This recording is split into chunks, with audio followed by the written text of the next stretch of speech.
This $750 gaming PC was originally supposed to be $650, but it was also supposed to be for 1080p, but it's actually 1440p. This one's wild. Today I'm gonna walk you through all of the good choices that amounted to this really solid and affordable price to performance build, but in order to really teach you how to do this for yourself, I'm also gonna have to explain some of the mistakes I made along the way. I mean, in 2026, getting 93 FPS in Battlefield 6 and over 60 in Forza while in 1440p is no easy feat, especially without having to sacrifice a kidney. If you follow along today's build guide, you should be able to repeat this for yourself, even if you don't find the exact deals and prices that I got. And real quickly, if you're new around here, I'm Zach, and helping you build budget gaming PCs during this terrible PC building market is what I'm here to do. Along with a ton of these build guide videos, I also have totally free help on my zttbuildhelp.com website, and we even sell pre-builts over there if you have a friend that wants a PC, but you don't want to go through the hassle of helping them out. I'm here to help all PC gamers in one way or another, but budget custom gaming PCs like this are definitely my preference. So let's jump in.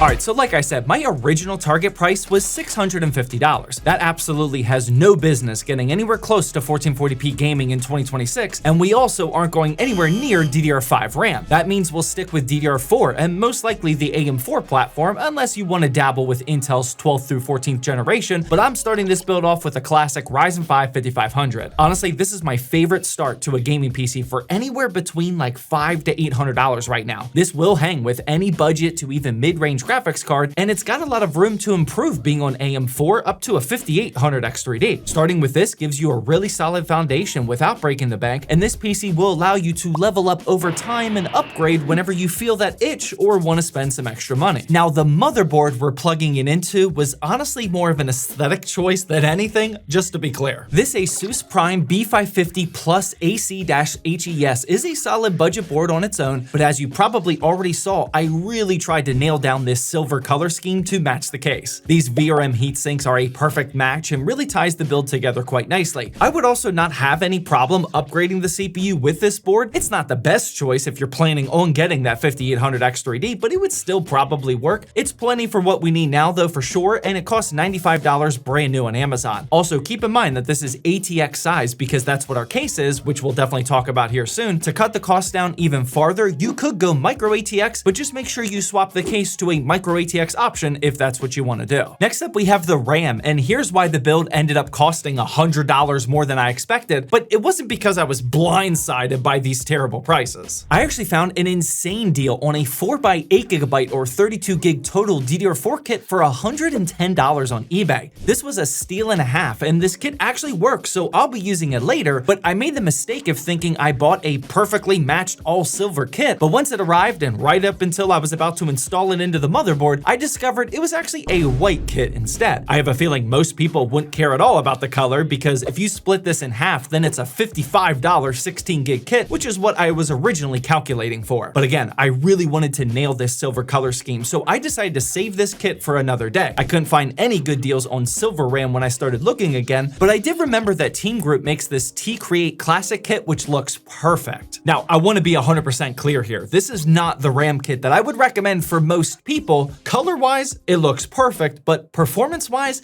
it's not that good. Sure, it's clocked at 3200 megahertz, but it's also rocking a terrible CL22 rating. At this price of $139, you could find much better CL16 kits, and that's what I recommend doing unless you're super uptight about the aesthetics like I am. The good news is that people severely overrate the CL rating system, and even though it objectively makes a difference, it's just not that big. We got really good results in 1080p and even 1440p gaming, as we're about to see in the benchmarking section, but yeah, I ended up spending almost $100 more than what I was anticipating, which is a huge bummer. But make sure to subscribe to the channel if you aren't already to see when I do use that 32GB DDR4 kit, that's gonna result in a seriously higher FPS per dollar system. Moving on, let's get to the SSD, which I guess isn't any better news because this pricing is terrible as well. For a $650 or even $750 gaming PC in 2026, you gotta consider half a terabyte drives at this point. I mean, even Valve is selling a $1,000 Steam machine with half a terabyte. There's just no way getting around it. This is a Patriot P3 A310 Gen 3 NVMe, and it was simply the cheapest I could find at $75. And what's bad is that this is a good price for one of these types of drives right now. These are just continuously going up in price, so by the time you're watching this video, it might even be a little higher. Just be sure to search around for all Gen 3 and Gen 4 drives and get whatever you find the best deal on. You'll want to do the same thing for the power supply as well, because you might not find this specific Raid Max Cobra 650 watt unit at $35 like I did. This is just a tier C drive, and thankfully this section of the PC building market isn't doing so bad. You can almost always find affordable units like this, the Apevia Prestige 600 watt, Lee & Lee RB 550 or 650, and also the MSI Mag lineup has a few as well. Always consult the PSU tier list or even my PSU quick pick section on zttbuildhelp.com, again, which is totally for free. Whenever these Raid Max Cobras drop down to $35, I always grab a bunch of them for videos like this, but you have a lot of flexibility in what you can go with right here. After that, we have the case, and like I keep mentioning, this aesthetic design is exactly what this entire gaming PC is tailored around. This is the Montech TG3, and I seriously think this is one of the best value cases at $60 on the entire market. Okeanos, of course, has some good ones as well, which I preach for a lot, but this one's ATX sized and with 4 pre-installed ARGB fans, so it's hard to beat. What I really love about the case, and you might not, is the two-tone color scheme.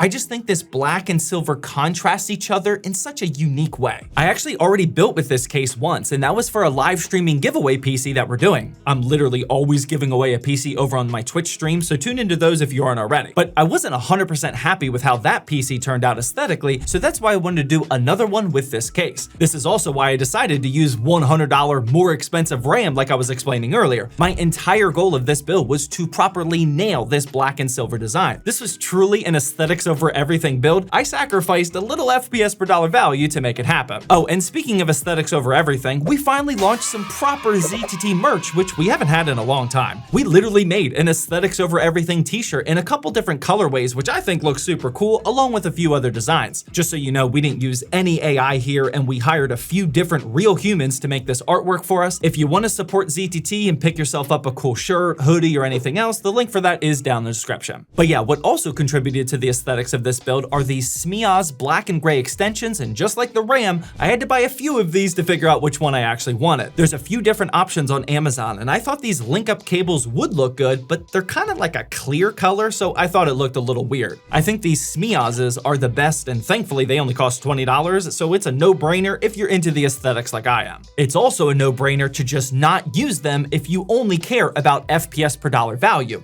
They do not provide any ounce of extra performance, so if you don't want them, you just don't have to buy them. Now for the CPU cooler, you'll need to buy some sort of solution, but you could just use the stock cooler that comes with the Ryzen 5 5500, which is what I did. Here I went through the process of painting the circular plastic shroud, which I've shown you guys how to do in so many different videos. It's really easy to remove, paint a few coats on, and this can turn any color that you want. I actually ended up painting a white and red option as well to go along with the silver one during my last painting session. I might as well have those ready for upcoming build projects, and I have a feeling I'll use this white one whenever I use that white DDR4 RAM kit that I was talking about earlier. For the actual paint itself, I just buy these Rust-Oleum 2X spray paint cans. They cost $6 on Amazon, or you can find them at your local hardware stores like Home Depot or Lowe's. Again, this is very easy to do, and I think it's 100% worth it if you're trying to match the color. And finally, the last component inside here is the graphics card, and this is going to have the most significant impact on the performance while gaming. Again, the 5500 can hang with budget GPUs way cheaper than this one. I think a $100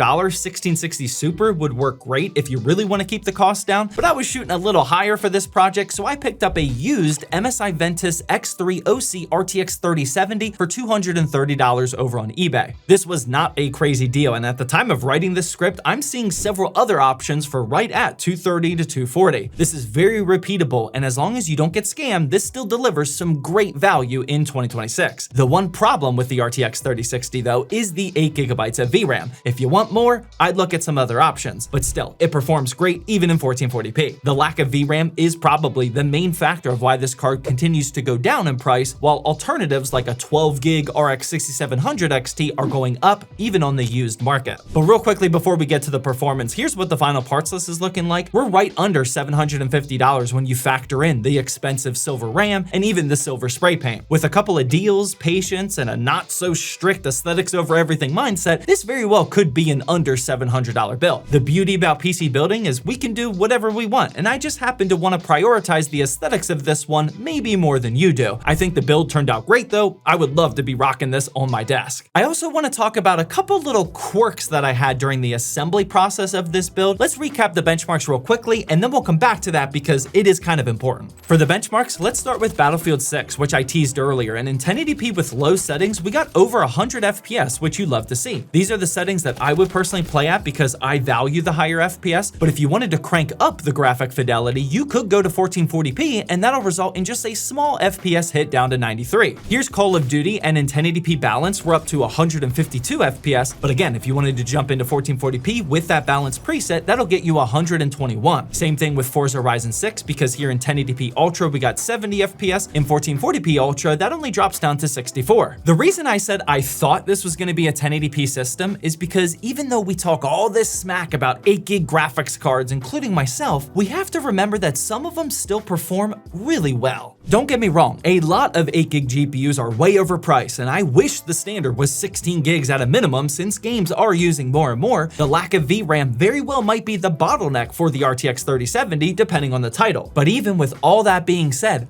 we're still getting really good FPS numbers and gaming performance, which is the ultimate goal. Here's the brand new Assassin's Creed Black Flag Resync getting 69 FPS in 1440p if you want to take advantage of DLSS set to balance. And here's Marvel Rivals in 1440p medium getting 79 FPS. If you're a bit more competitive minded, then you could drop down to 1080p, which will give you a little boost up to 85 FPS, but honestly, the 5500 will start to become the limiting factor in the higher FPS and competitive titles, but again, that can be upgraded pretty easily in a build like this. Here's the rest of the games we benchmarked, and we'll just show the 1080p results here. If you want to see the full gameplay clips and a ton of other games, we always upload a dedicated benchmarking video to go along with these build guide videos. The link for that is down in the description, and we also upload a ton of other content over there on the ZTT Extras channel, so be sure to check that out after watching this video if you're interested. Now real quickly, we have to talk about those little building quirks because this may require you to spend a little bit more money. The first one I have, which you'll also have if you buy this exact motherboard, is that the PWM headers were kind of weirdly placed for the fans. I didn't have enough headers in the traditional spots going around the right edge of the board like you usually do. They bunched up a couple of them right above where your graphics card is, and I just wouldn't want to plug a cable in there if I don't have to. That would result in you being able to see a long run of a fan cable and going across the motherboard. Is just an aesthetic eyesore in my opinion. I had to throw in one of these 2-to-1 PWM splitter cables, which only cost a couple of dollars. That way two fans can plug into one header. Again though, just like a lot of this build, if you don't care about the aesthetics, then you don't have to copy that step. The other potential problem you might run into is that this GPU definitely needed some sort of sag bracket to help keep it level. I always keep these like $5 magnetic supports around the studio, and they work great. They come in all different sizes and colors, but you could also DIY your own solution. People use Lego or almost anything that you want. This is a long 3-fan graphics card, so you'll probably want something, unless you happen to find a good deal on a 2-fan model, because those usually don't need any type of support. Remember that GPU sag isn't only about the aesthetics. If it's sagging badly, that could cause damage over time, and I even had a GPU fail because it was sagging for too much and too long. Other than that though, this build was honestly easier than probably what this video made it seem. When PC building, there's always going to be things that happen that you didn't anticipate. You may need to swap parts out for others, and you may have to go back to the parts list drawing board a couple of times. That concept is exactly why PC building is more difficult than just going to the store and grabbing a console. But it's also the beauty of PC building because we can make these machines exactly how we want. If you happen to like builds with a bit more price to performance in mind, then be sure to check out this other $750 PC build guide video I uploaded a couple of months ago.